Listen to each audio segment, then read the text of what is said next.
La historia presenta a Lee Strobel, un nuevo y ambicioso reportero. Se une al equipo del Chicago Tribune, listo para dejar su huella.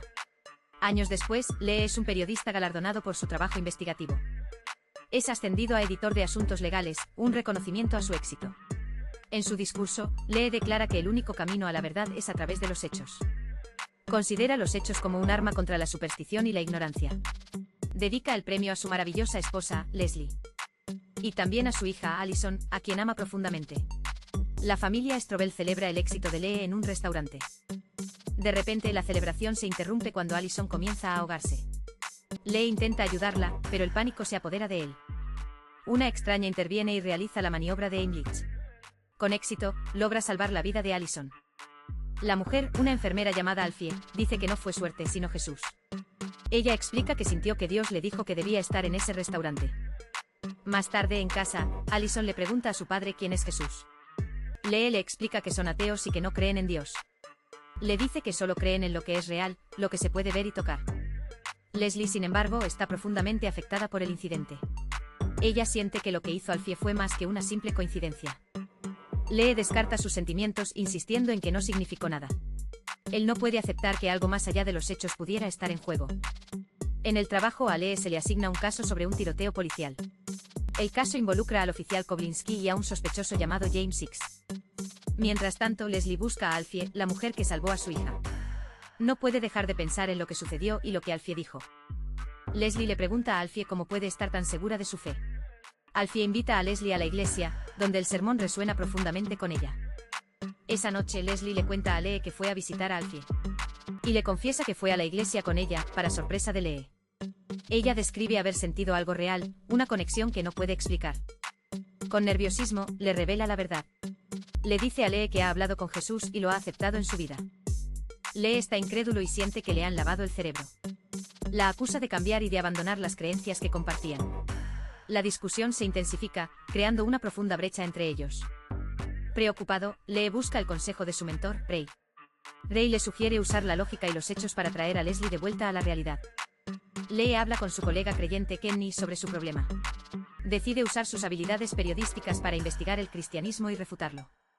Kenny le dice que el pilar de la fe es la resurrección de Jesús. Si puede refutar eso, todo el cristianismo se derrumba como un castillo de naipes. Lee comienza su investigación, entrevistando a un experto en un debate. Cuestiona cómo se puede usar evidencia histórica para un milagro como la resurrección. El experto, Dr. Habermas, revela que existen registros de testigos oculares. Y que una fuente afirma que 500 personas vieron a Jesús resucitado al mismo tiempo. Lee asume que la única fuente es la Biblia, pero está equivocado. Habermas le informa que hay al menos 9 fuentes antiguas, dentro y fuera de la Biblia. En medio de su investigación, Leslie da a luz a su segundo hijo, Kyle. Lee llega tarde al hospital, consumido por su trabajo y su misión personal. Paralelamente, Lee entrevista a James Six en prisión por el caso del tiroteo. X insiste en su inocencia, afirmando que la situación es confusa. La investigación de Lee lo lleva a un sacerdote y ex arqueólogo, el padre Márquez. Lee quiere saber cómo se puede confiar en la legitimidad de los manuscritos antiguos. Márquez explica el método de la crítica textual, comparando copias recuperadas. Le muestra que hay más de 5,800 manuscritos griegos del Nuevo Testamento. Esto es 4 veces más que las copias existentes de la Ilíada de Homero. Además, la brecha de tiempo entre el original y las copias es de menos de 30 años. La tensión en casa aumenta. Lee, borracho, tiene otra pelea con Leslie. La acusa de estar engañándolo con Jesús, mostrando la profundidad de su dolor. Lee contacta al Dr. Craig, un experto para discutir la teoría de la tumba vacía. Lee argumenta que los testimonios de mujeres no eran confiables en esa cultura. Craig responde que precisamente por eso el relato es más creíble. Nadie que inventara una historia elegiría a testigos poco fiables para su caso. En su otro caso, Lee recibe una llamada de una fuente policial. La fuente confirma su teoría, X era un informante y la policía lo está encubriendo. Leslie le pide a Lee que vaya a la iglesia con la familia, como un favor para ella. Él acepta a regañadientes, pero con la condición de llevar su cuaderno. Después del servicio, Lee se enfrenta a Alfie en el estacionamiento. Le exige que se mantenga alejada de su esposa y su familia. El padre de Lee, con quien tiene una relación distante, viene de visita.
La interacción es tensa y llena de resentimiento no expresado.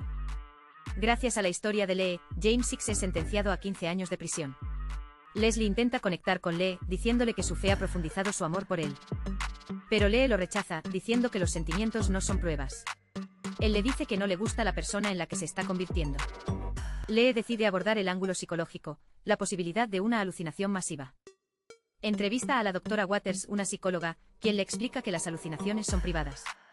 Ella afirma que 500 personas teniendo la misma alucinación sería un milagro mayor que la resurrección.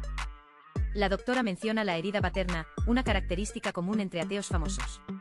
Esto toca una fibra sensible en Lee, dada su difícil relación con su padre. Un colega de Lee descubre una nueva evidencia en el caso de Koblinski. La herida del oficial sugiere que el disparo fue autoinfligido, no de Hicks. Lee encuentra una foto que muestra a Koblinski con una pistola bolígrafo oculta. Se da cuenta de su terrible error. Koblinski se disparó a sí mismo y culpó a un inocente. Su jefe está furioso. La integridad del periódico y de Lee están en riesgo. Lee se ve obligado a escribir una retractación y es suspendido de su trabajo. Mientras tanto, Leslie se bautiza, declarando públicamente su fe. Lee llega a casa borracho y devastado por su fracaso profesional. La frustración y el alcohol lo llevan a una violenta discusión con Leslie. En un ataque de ira, golpea la pared, asustando a su hija Allison. Desesperado, Lee viaja a California para su última entrevista. Su objetivo es probar la teoría del desmayo, que Jesús no murió en la cruz. El médico experto describe la brutalidad de la flagelación romana. Explica que la muerte en la cruz ocurre por asfixia, un proceso lento y doloroso.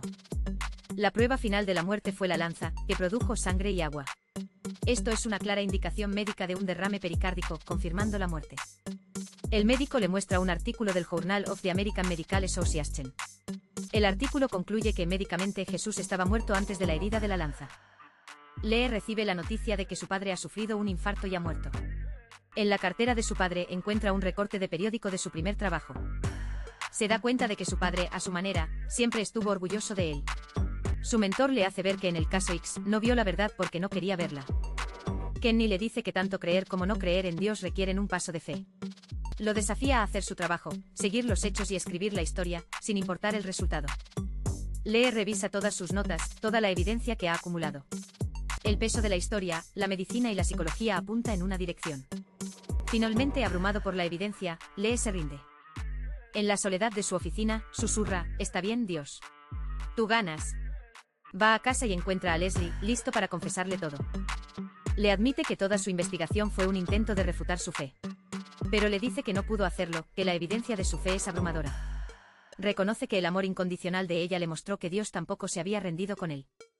Con lágrimas en los ojos, le dice las palabras que ella anhelaba oír: «Yo creo». Leslie lo guía a través de un versículo sobre recibir a Cristo. Juntos, en su sala de estar, Lee hace una oración de fe. Admite que no lo sabe todo, pero que sabe lo suficiente para creer. Pide perdón y acepta a Jesús, comenzando un nuevo camino. Lee intenta publicar su viaje de fe en el periódico, pero su jefe se niega. Leslie le da una idea: en lugar de un artículo, ¿por qué no escribir un libro? La película concluye con Lee Strobel publicando su libro, El caso de Cristo. If you want a recap of your favorite movies and shows, comment below, and don't forget to subscribe, like, and turn on notifications so you don't miss the next ones. See you next time, everyone.